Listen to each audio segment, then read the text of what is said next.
Right now, somewhere in northern Tanzania, a Hadza man is napping in the shade. He's done with his work for the day. The Hadza are one of the last hunter-gatherer groups left on Earth, and they still live the way every human lived for 300,000 years. Ancient humans worked about 2.5 hours a day, hunting, gathering, cooking, every chore that kept them alive. Most of us hit that before lunch. They have never been told to be somewhere at a specific time. They have almost none of the chronic diseases that kill us. They laugh with their families more in one afternoon than most of us laugh with ours all week. And every researcher who has lived with them comes back saying the same thing. They look happier than we are. So what do they actually do all day? In 1968, an anthropologist named Richard Lee published years of data on the Kung Bushmen of the Kalahari Desert. He had tracked their time down to the minute. His total came to about 15 hours of work per week. Your ancestors did not have a boss. They did not pay rent. They did not have weekends because every day was already mostly a weekend. So let's walk through their day. Sunrise. You wake to the sky getting lighter, the temperature shifting, the camp moving around you. You sleep on a hide laid over flattened grass, maybe a small fire that someone fed during the night. Everything you own fits in a single bag, a digging stick or a bow, a few hides, maybe beads from a daughter or a sister. There are roughly 25 to 30 people in your camp. You know every single one of them. You have known them your entire life. Your grandmother sleeps a few feet from your children. Nobody is on a clock. The first hour is talking. A study by anthropologist Polly Wiesner found that Bushmen spend hours every day in casual conversation. This is not gossip in the trivial sense. This conversation is the operating system of the camp. Who is sleeping with whom? Who took more than their share yesterday? Who told a good joke last week? Who has been quiet and might be sick? This is also the entire legal system. The way the Kung kept order was by talking about each other. If a man hoarded meat, people made jokes about him until he stopped. If a woman broke a promise, the whispers traveled to every camp within a day's walk. If you became unbearable, eventually no camp would have you. And that is the harshest punishment a hunter-gatherer can face. It almost never had to be used. In 1969, the anthropologist Richard Lee saw this happen to himself. He had been living with the Kung for years. When Christmas came, he wanted to do something nice for them. So he bought the biggest, fattest ox he could find and brought it to camp. The Kung made fun of the gift for weeks. They told Lee the ox was too skinny, the meat would be terrible, and he had wasted everyone's time. Lee was confused. He had checked the ox carefully. It was a great animal, so he finally asked an old man what was going on. The old man explained, when a Kung hunter brings home a big kill, the camp doesn't celebrate. They mock it. They say the kill is small, the meat is bad. The bigger the kill, the harder they mock. That is how the Kung keep their hunters from thinking they are better than everyone else. They had been doing the same thing to Lee. He had brought a great gift, so they had to cut him down to size. In a Kung camp, no one is allowed to feel above anyone else. Every joke, every complaint, every whispered story is a tiny tool for keeping people equal. We built prisons. They handled things by talking to each other. Mid-morning.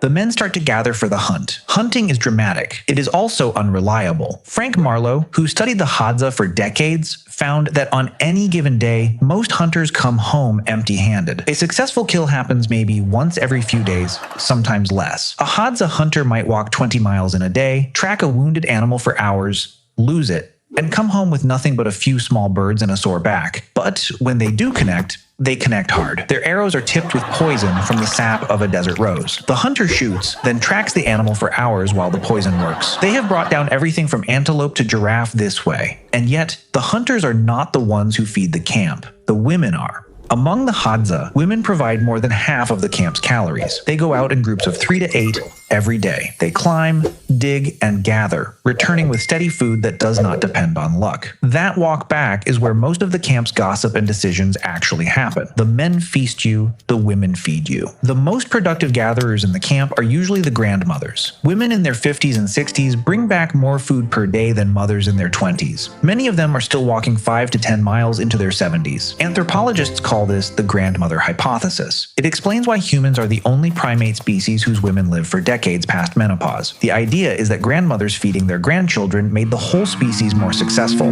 The children come with them. A Hadza 3-year-old plays with a small digging stick next to her mother, who is digging up the day's food. By 6, she can find food on her own. By 10, she is contributing meaningfully to the family. By 8, a Hadza boy can be sent out alone with his bow and come back with a bird. That is just what an 8-year-old does. Anthropologist David Lancy studied dozens of traditional communities and found that children spent most of their day in mixed-age playgroups. Older kids, taught younger kids. Adults rarely interfered. A child who fell down was usually picked up by another child. A child who asked a question was usually answered by a sibling. This is how human children learned for hundreds of thousands of years. Through watching, copying, and playing at the work the adults were doing right next to them. This is the school humans evolved to attend.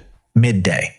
The first food returns to camp. It gets shared immediately. Sharing is not optional. It's a rule. If a Hadza man kills a large animal, he does not own that meat. He distributes it. The hunter himself often gets one of the worst cuts. The camp gets the rest. Anthropologists think this constant sharing is one of the things that built the human brain. Tracking who gave what to whom, who skipped a turn, who stepped up when it mattered. That is a level of social arithmetic no other species has ever needed. Generosity is the savings account.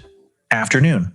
After eating, the camp slows. The middle of the day is hot. Nobody works through the heat. People nap, sit in shade, repair arrows, weave grass into baskets, pick lice from each other's hair, which sounds gross but takes an hour and is mostly an excuse to be physically close to people you love. The middle of the day is for the body. If you have to relieve yourself, you walk a short distance into the bush. There is no toilet paper. There are leaves, sand, water. You don't think much about it. If you are a woman and you are bleeding, you use soft grass or moss. Some groups isolate menstruating women. The Hadza do not. You go about your day. If you want to have sex, you have sex. Hunter-gatherer cultures don't pile shame on top of it. There is privacy when people want it, but not the heavy taboo we attach to it. And yes, conflicts do happen sometimes. These people are human, not saints. Affairs, jealousy, stolen tools, old grudges that flare up. But the way conflicts ended was different. In a culture where you can pack everything you own in 15 minutes and walk to the next camp, most disputes ended by one party simply leaving. The Bushmen called this voting with your feet. If you couldn't stand someone, you went somewhere else for a few weeks. By the time you came back, the heat had passed. Most of us cannot do that with a mortgage and a job. Late afternoon. The pace picks up again. People visit other camps, a few miles walk to see relatives, trade gossip, maybe arrange a marriage. The same handful of camps stay connected this way, year after year, generation after generation. By adulthood, you know more than 100 people personally, every one of them by name and full history. The hunters return. Some days they have a kill, most days they don't. The women who gathered all day quietly become the day's heroes whenever the hunters come back empty-handed, which is most of the time. Evening.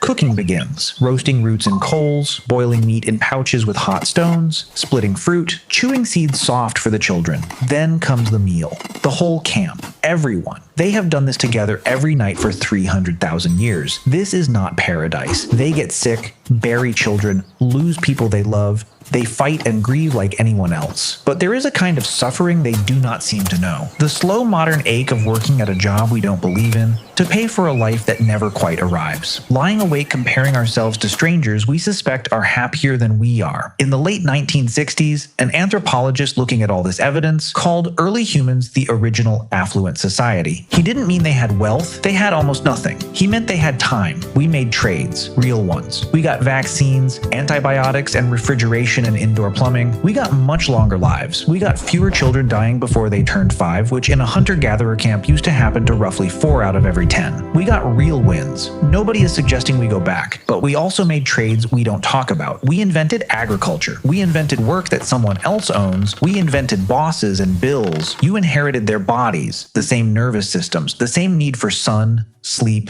touch, conversation, and time spent doing genuinely nothing. We are still hunter-gatherers. We just stopped doing it.